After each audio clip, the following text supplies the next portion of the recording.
कैसे हैं मोदी जी? क्या आपको जरा भी अनुमान है कि आने वाले समय में आपको कैसे याद किया जाएगा?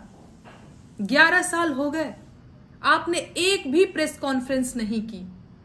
आपने सिर्फ अपने मन की बात सुनाई। आप मुझे बताइए कि आप अपने देशवासियों से बातचीत क्यों नहीं करना चाहते? क्या आप उनके सवालों से डरते हैं? वैसे डरना बुरी बात नहीं है, बहुत सारे लोग डरते हैं, लेकिन डरने वाले आदमी का यह कहना कि उसकी छाती 56 इंच की है, यह ठीक बात नहीं है। मोदी जी, देश में बीते 2 महीनों में 1 विमान और 5 हेलीकॉप्टर दुर्घटनाग्रस्त हो चुके हैं और सैकड़ों लोग मारे जा चुके हैं, लेकिन देश के मेन स्ट्रीम मीडिया की हिम्मत नहीं हुई कि आपसे एक भी सवाल पूछ ले।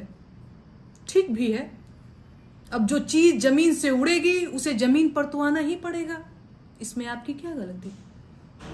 गुरुत्वाकर्षण बल का दोष है, ग्रेविटी जिम्मेदार है, और फिर जिसने जन्म लिया है उसे एक ना एक दिन मरना ही पड़ेगा, और आग का तो धर्म ही है जलाना।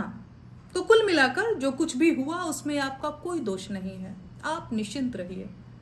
देश भी आपसे सवाल पूछने के मूड में नहीं लग रहा है, और पत्रकारों की तो हैसियत ही नहीं बची है कि आपको अपना माइक दिखा सके, लेकिन फोटोग्राफर्स को आपने पूरी छूट दे रखी है। विमान के दुर्घटना स्थल की आपकी तस्वीरें पूरे देश ने देखी।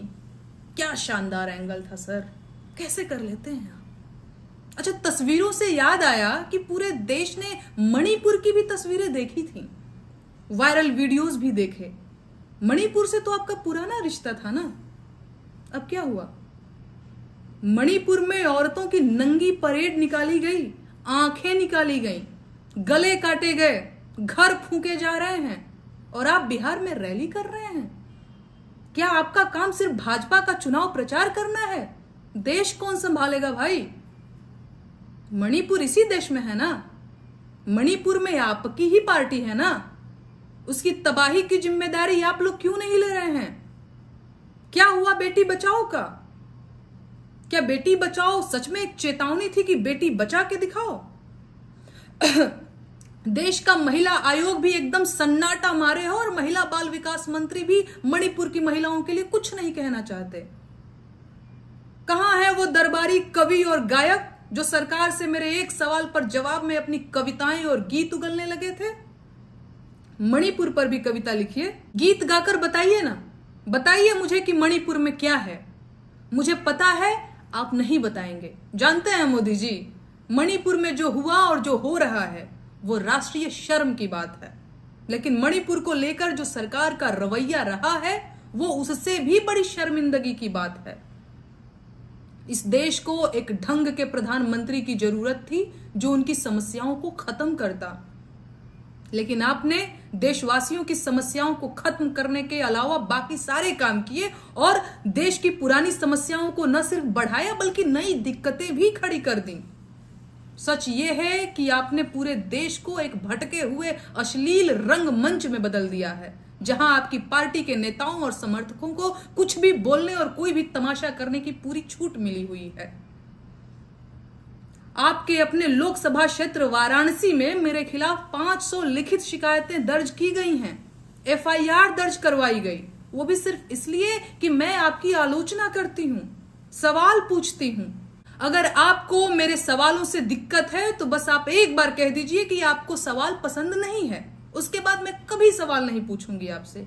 आप बस एक बार कह दीजिए कि आपको अपनी आलोचना पसंद नहीं है, मैं आलोचना भी नहीं करूंगी। लेकिन आपने हर बार कंफ्यूज किया है। आप मन की बात में कहते हैं कि आलोचना करो, सवाल पूछो, लेकिन सवाल पूछती हूं तो FIR हो जाती है। अब आप बताइए कि इतने सारे मुकदमे मैं कैसे लड़ूं? मुकदमे लड़ूं या गीत लिखूं, गीत गाऊं? बताइए आप, मैं क्या करूं? अमेरिका में जिस तरह से भारतीय छात्रों को अपमानित किया जा रहा है, उसके लिए आप अमेरिका से कब सवाल पूछेंगे? देशवासियों का सम्मान बचाना किसकी जिम्मेदारी है भाई? अमेरिका के राष्ट्रपति लगातार कहते जा रहे हैं कि उन्होंने आप पर दबाव बनाकर सीज फायर करवा दिया। आप अमेरिका की बात का खंडन क्यों नहीं कर रहे हैं? क्या आप सच में अमेरिका के आगे झुक गए हैं? आपको ये तो पता है ना कि आपके झुकने से देश का अपमान हो रहा है। आप देश का अपमान क्यों करवा रहे हैं मोदी जी? चुनाव होते रहेंगे, सरकारें बनती बिगड़ती रहेंगी, पर देश का सम्मान एक बार चला गया तो उसको वापस लाना कठिन हो जाएगा। क्या आपको देश के अपमान से कोई फर्क नहीं पड़ता? मुझे जानना है कि आप पहलगाम हमले के तुरंत बाद बिहार में सभा क्यों कर रहे थे? क्या आपको देशवासियों की मौत का कोई दुख नहीं था? पहलगाम हमले के बाद आपने ऑपरेशन सिंदूर भी किया और सीज फायर भी किया, लेकिन उन चारों आतंकवादियों के सिर अभी तक नहीं मिले। देश अभी तक नहीं जान पाया है कि पहलगाम जैसे संवेदनशील पर्यटन स्थल पर जहां 2000 पर्यटक मौजूद थे, वहां सुरक्षा के इंतजाम क्यों नहीं थे? ये किसकी गलती है? इसकी जिम्मेदारी कौन लेगा? क्या ये सारे सवाल सिंदूर का पेड़ लगाने से खत्म हो जाएंगे? दरअसल नहीं होंगे। आपको जवाब तो देना ही पड़ेगा।